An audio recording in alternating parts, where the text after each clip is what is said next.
which is of high quality.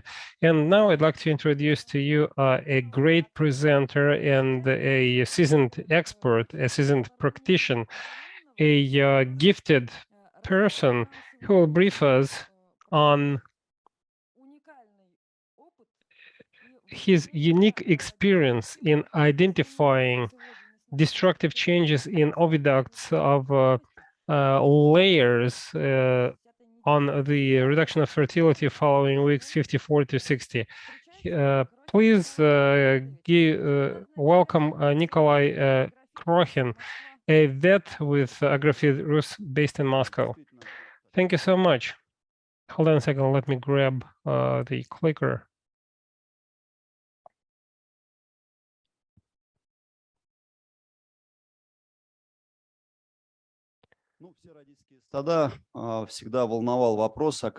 Well, as far as parent flocks are concerned, the main question is how to maintain the initial fertility when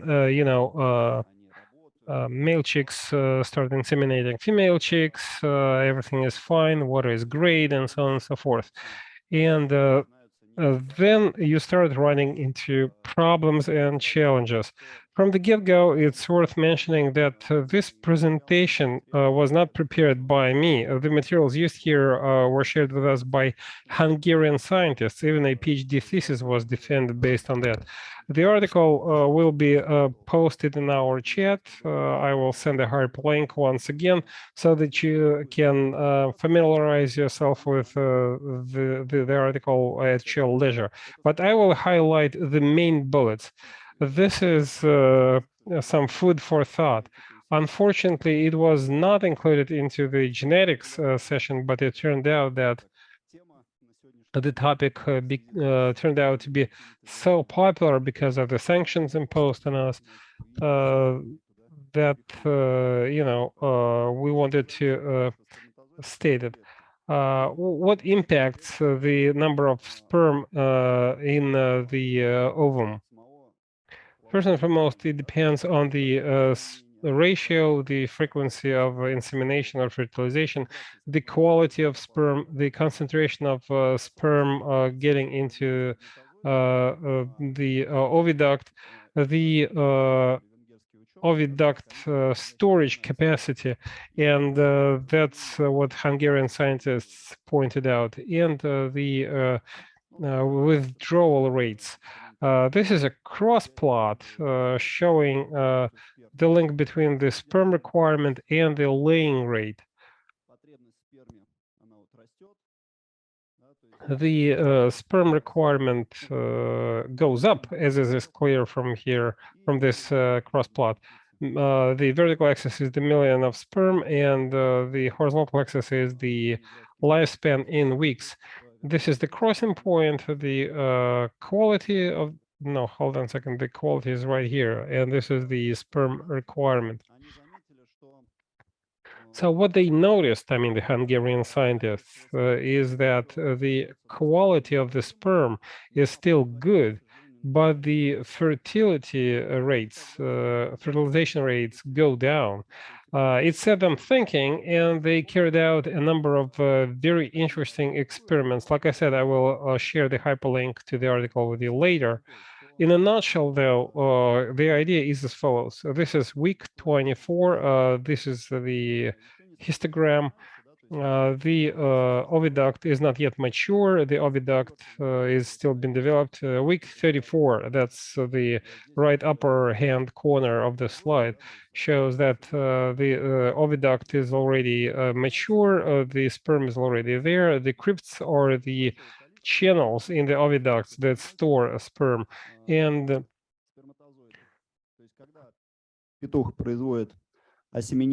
when the male chick inseminates a female chick, the sperm gets into the oviduct and is stored in the crypts shown in this image.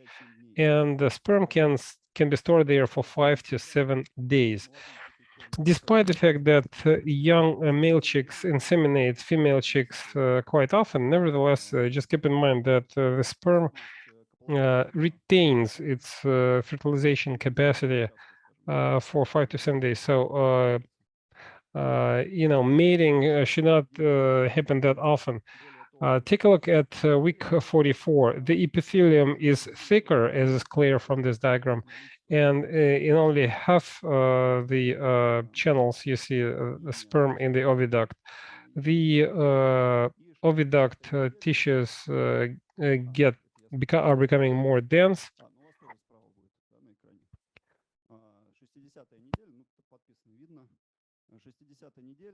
Week 60 shows the amyloid bodies in the channels, and we don't see any sperm anymore.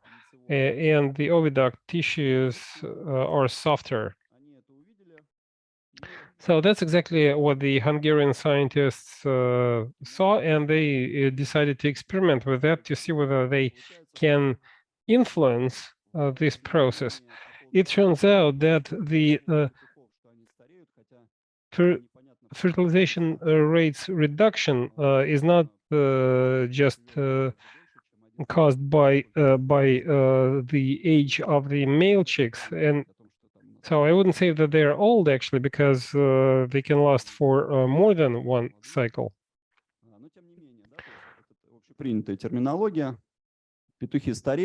Anyway, male chicks are growing older, and everyone blames them for lower fertilization. But it turns out that in female chicks, there are some structural changes. Amyloidosis mean that the channels in the oviduct become wider, and they're filled with mucus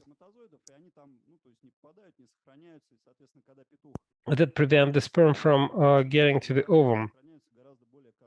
And the sperm is preserved for a shorter time in the oviduct.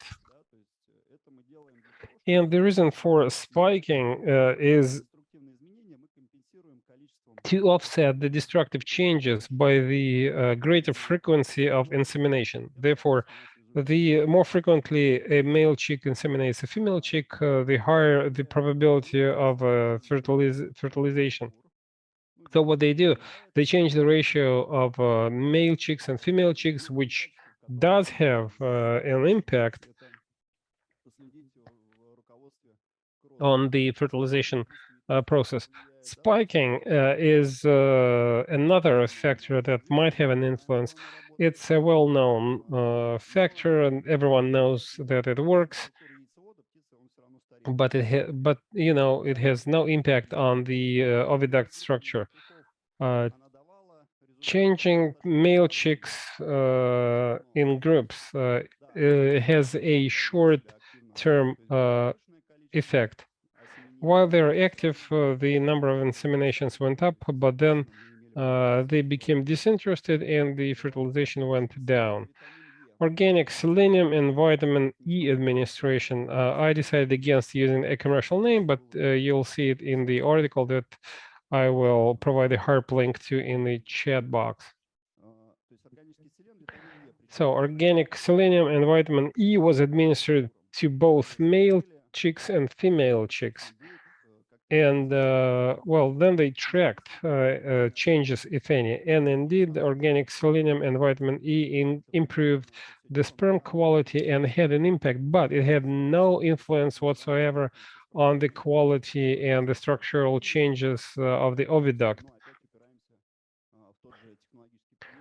So basically, spiking is the measure of last resort. They even injected gonadotrophic hormone to a limited number of chicks to try and regulate the process. However, the results were not good. Artificial insemination was also done. In Hungary, they don't have any caged parent flocks. Therefore, the stress was high in the breeder flocks, and the rate of injuries was high. They tried, birds tried to duck the vets who tried to experiment with them, and actually the effect was just the opposite. the fertilization rates went down and the mortality rates went up. So it was not a good outcome.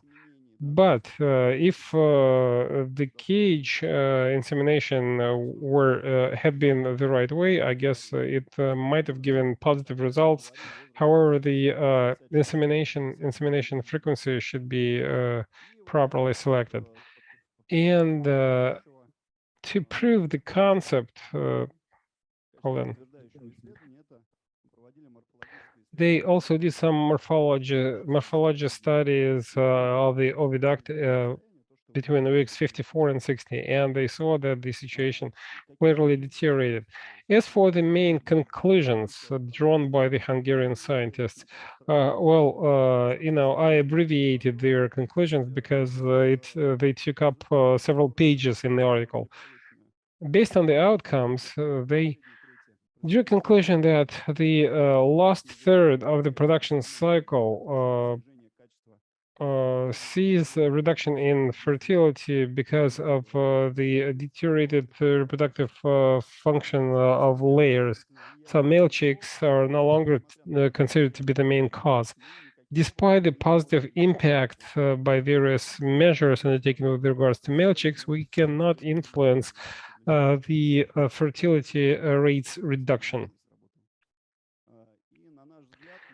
And we also believe that the increase in persistence was a positive impact of the genetic selection that should be aimed at increasing the number of channels that store sperm, their density, and ability to house and store sperm. So the only question is, how do we do that in practice?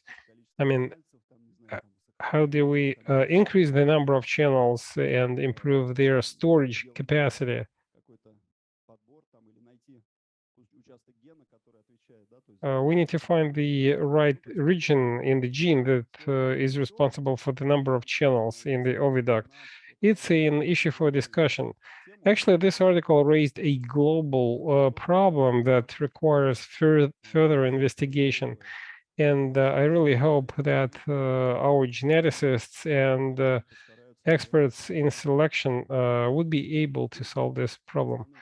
And like I said, the main data was provided by Erdos Laszlo, who is an expert on breeding broilers in Hungary. Thank you so much for your attention.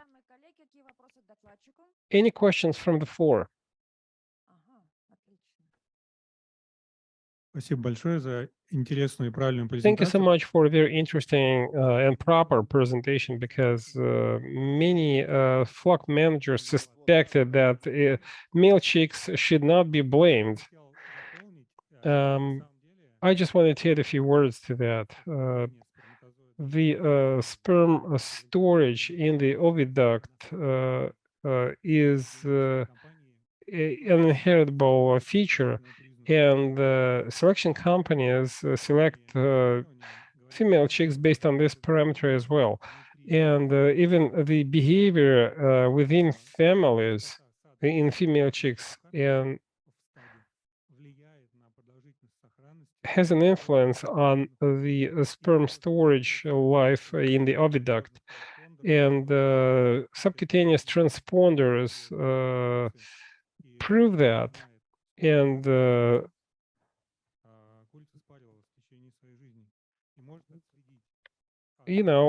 stock breeders breeders know exactly how many times a female chick was inseminated by what male chick.